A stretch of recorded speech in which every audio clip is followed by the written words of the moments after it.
உலகம் இறைவனின் சந்தை மடம், இது வருவோரும் போவோரும் தங்குமிடம்.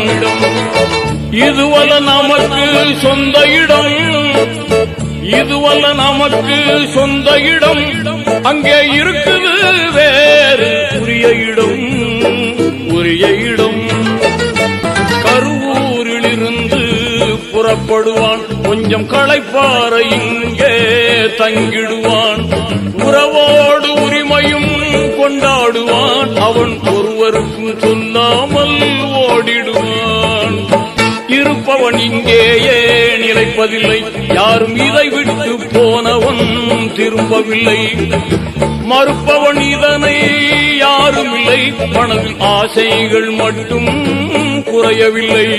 பிறந்ததும் பாங்குண்டு தொழுகை இல்லை, அவன் இறந்ததும் கொள்கைக்கு பாங்கு இல்லை.